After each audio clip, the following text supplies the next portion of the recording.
Good morning. Thank you for joining me today. This morning we'll be in Ezekiel chapter 40, verse 28 through chapter 41, verse 26.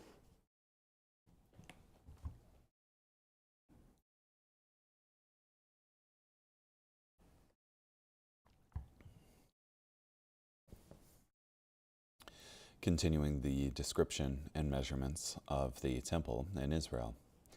Then he brought me to the inner court by the south gate. He measured the south gate.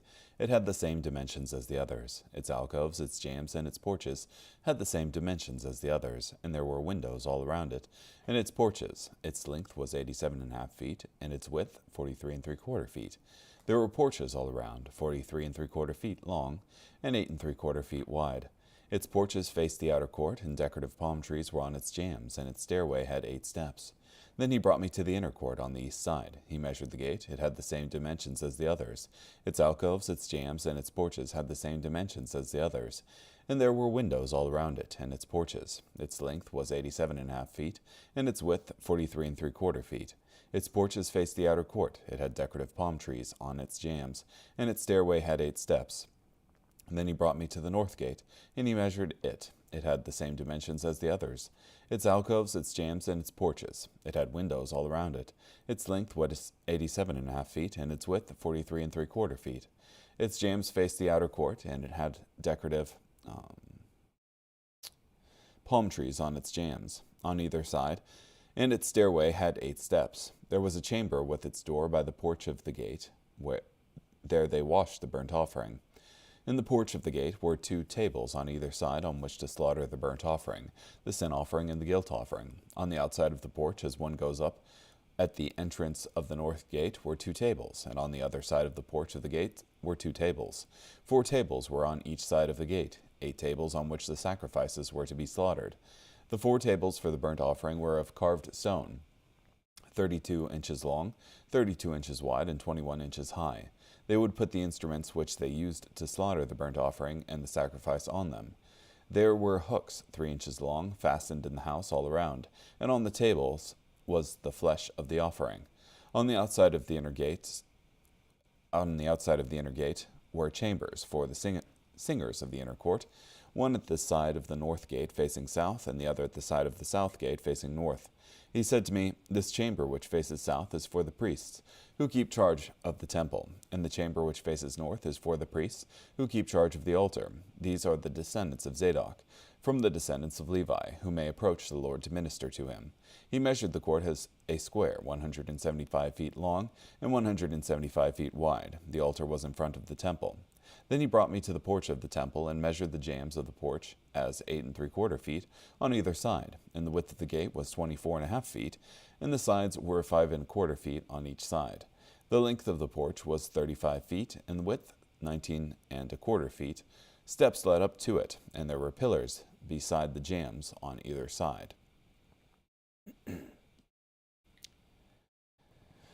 Then he brought me to the outer sanctuary and measured the jambs. The jambs were 10.5 feet wide on each side. The width of the entrance was 17.5 feet, and the sides of the entrance were 8.75 feet on each side.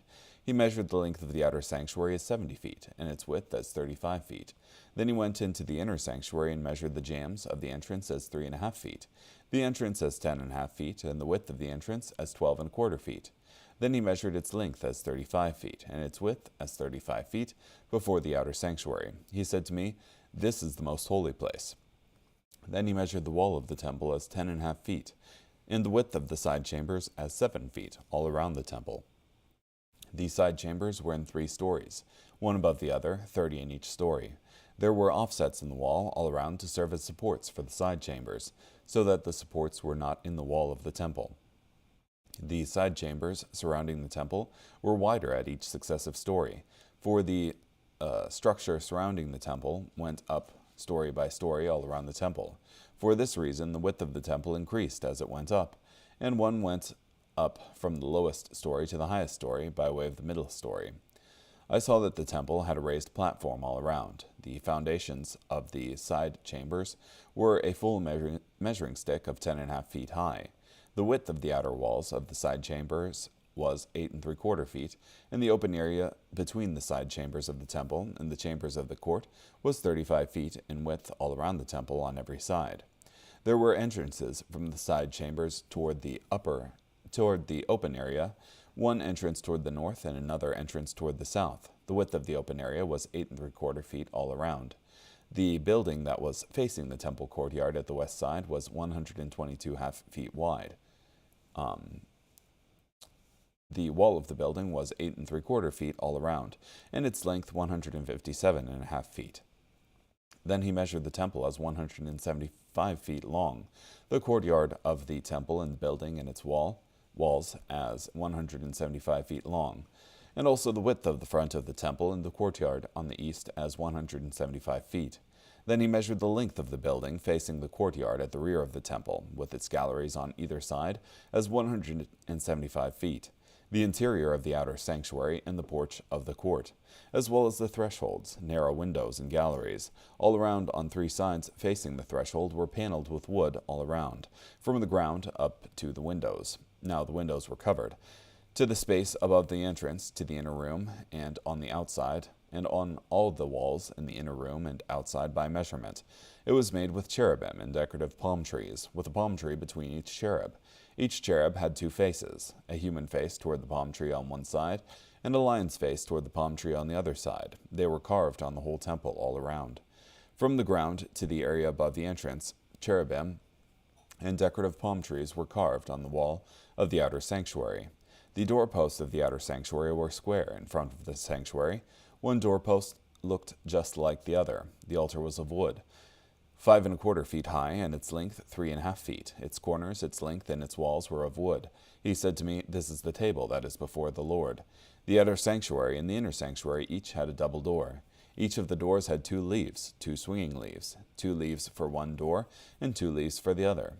On the doors of the outer sanctuary were carved cherubim and palm trees, like those carved on the walls, and there was a canopy of wood on the front of the outside porch. There were narrow windows and decorative palm trees on either side of the side walls of the porch. This is what the side chambers of the temple and the canopies were like.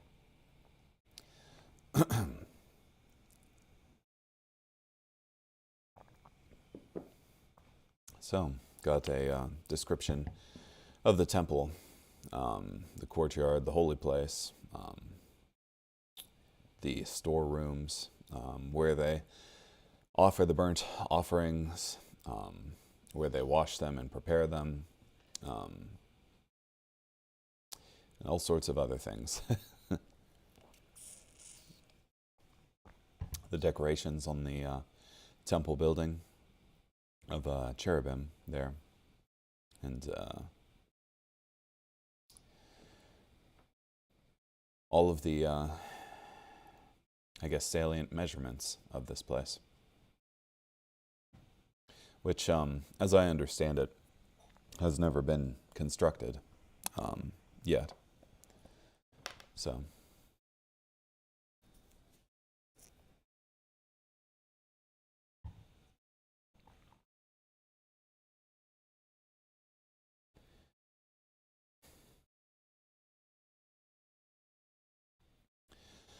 in 40,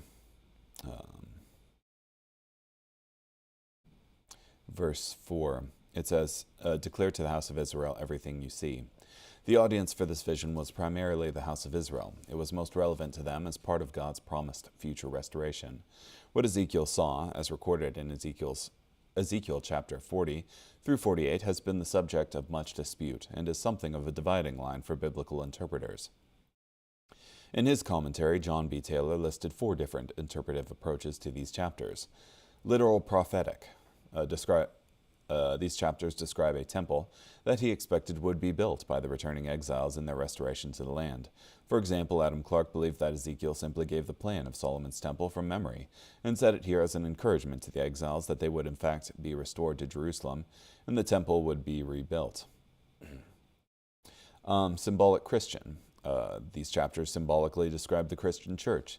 Smith described this perspective. The best approach is to see these chapters as illustrative of spiritual truths. The main points thus symbolized in these chapters are these. God would provide for his people a temple, a priesthood, and a worship system related to, but different from, that which they had formerly known. A united people, including Gentiles, would occupy the inheritance which God had promised to their forefathers. Dispensationalist describes these chapters describe a temple of features of a coming millennial age.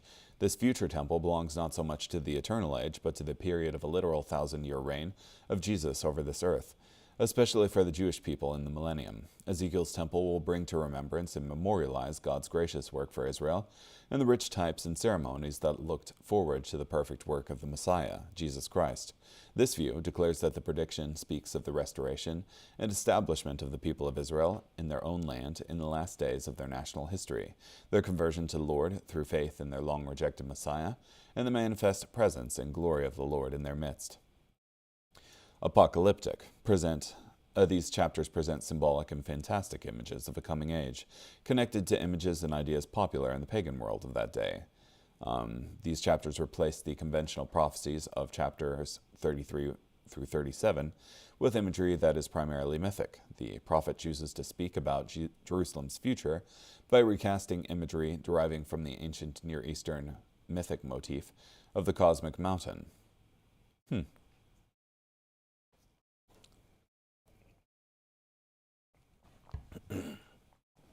Yeah, I suppose I favor the dispensationalist approach the most, as the others don't really fit for me, but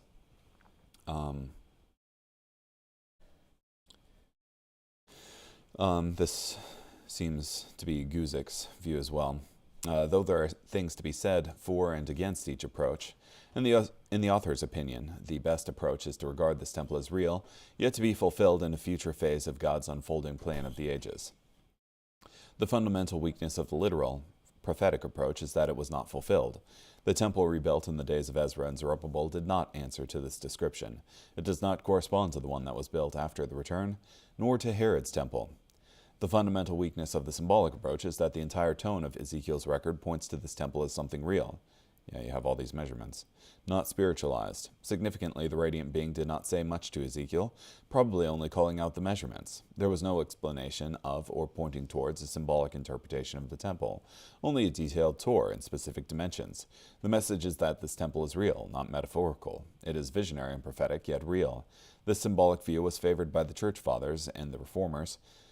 They saw these chapters, Christ and the spiritual endowments of the Church in the Christian era. This is entirely too subjective and would mean nothing for Ezekiel or his contemporaries. Alexander adds, the figurative or spiritualizing interpretive approach does not seem to solve any of the problems of Ezekiel 40 through 48. It tends to create new ones. When the interpreter abandons a normal grammatical historical hermeneutic, interpretation of the Bible, because the passage does not seem to make sense taken that way, and opts for an interpretive procedure by which he can allegorize, symbolize, or spiritualize, the interpretations become subjective. Different aspects of a passage mean whatever the interpreter desires. The fundamental weakness of the apocalyptic approach is that this text lacks many of the generally understood aspects of apocalyptic literature. Yeah.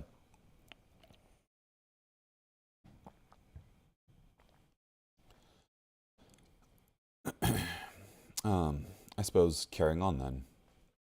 James chapter 4, verses 1 through 17.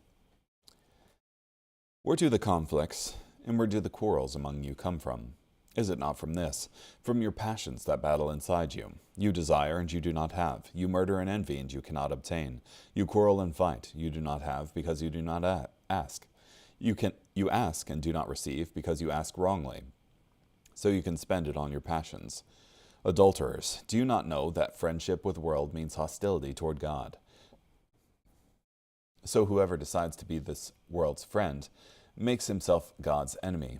Or do you think the scripture means nothing when it says, the spirit that God causes to live within us has an envious yearning, but he gives greater grace. Therefore it says, God opposes the proud, but he gives grace to the humble. So submit to God, but resist the devil, and he will flee from you. Draw near to God, and he will draw near to you. Cleanse your hands, you sinners, and make your hearts pure, you double-minded. Grieve, mourn, and weep. Turn your laughter into mourning and your joy into despair. Humble yourselves before the Lord, and he will exalt you. Do not speak against one another, brothers and sisters.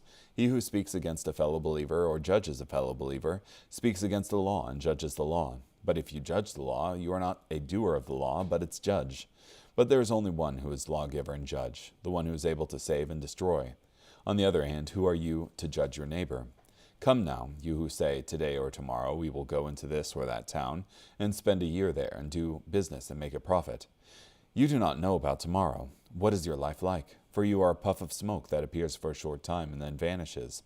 You ought to say instead, if the Lord is willing, then we will live and do this or that. But as it is, you boast in your arrogance. All such boasting is evil. So whoever knows what is good to do and does not do it is guilty of sin.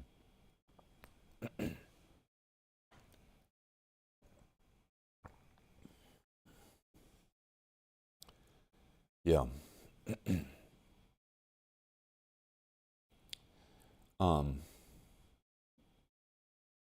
And just to be clear, in James 4:4, when it says, do not know that friendship with the world means hostility toward God, it's not saying you can't make friends in this world, but rather that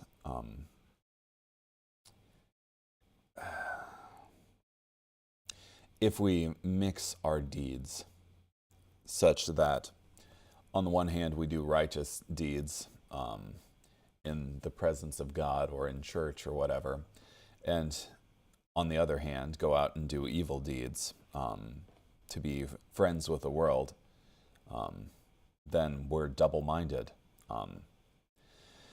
and not wholly committed to God. But God desires all of us and not just Sunday worship. Yeah.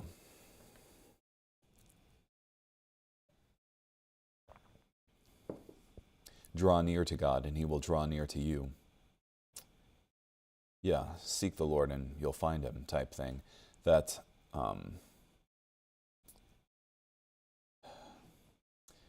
it's important to have like this desire to be closer to God.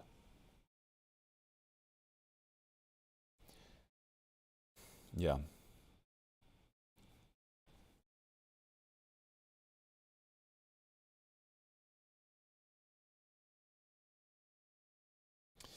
Yeah, and the author previously points out that these conflicts that people are having are started from passions and desires. You desire and do not have. You murder and envy and you cannot obtain. You quarrel and fight, you do not have because you do not ask. You ask and do not receive because you ask wrongly, so you can spend it on your passions. Yeah.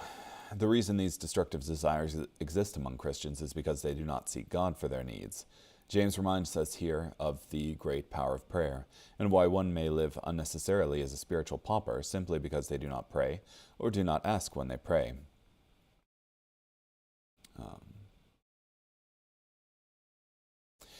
After dealing with the problem of no prayer, now James addressed the problem of selfish prayer. These ones, when they did ask, they asked God with purely selfish motives.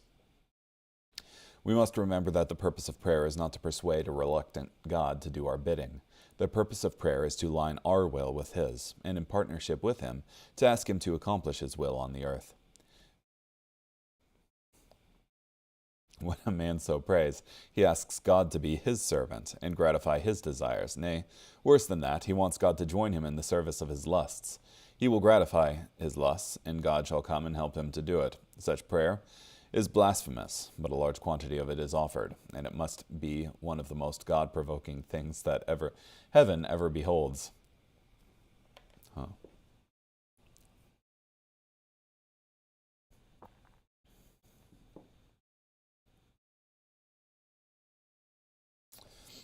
But he gives us more grace. The same Holy Spirit convicting us of our compromise will also grant us the grace to serve God as we should. This wonderful statement, but he gives more grace, stands in strong contrast to the previous words.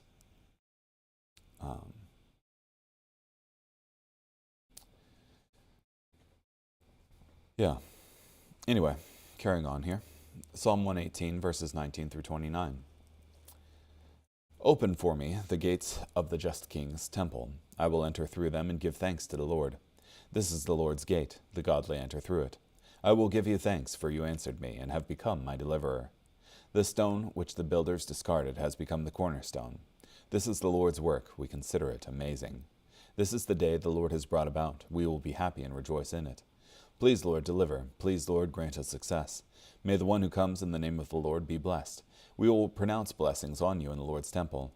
The Lord is God, and he has delivered us. Tie the offering with ropes to the horns of the altar. You are my God, and I will give you thanks. You are my God, and I will praise you. Give thanks to the Lord, for he is good, and his loyal love endures. Interesting. I often quote, this is the day the Lord has brought about. We will be happy and rejoice in it. But it's interesting that the rest of the passage here is steeped in the Messiah's work. The stone which the builders rejected has become the cornerstone. This is the Lord's work. We consider it amazing. And this is what Jesus quoted about himself to the Pharisees, essentially.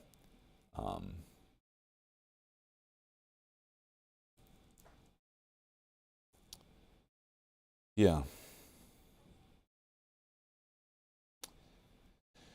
And finally, Proverbs chapter 28, verses 3 through 5. A poor person who oppresses the weak is like a driving rain without food. Those who forsake the law praise the wicked, but those who keep the law contend with them.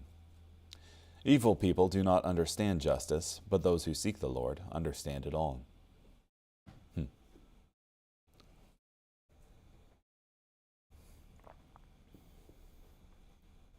Yeah, evil people do not understand justice. As far as the hedonist is concerned, all that matters is the pleasure of the self, and therefore the concept of, fairness among everyone is far removed.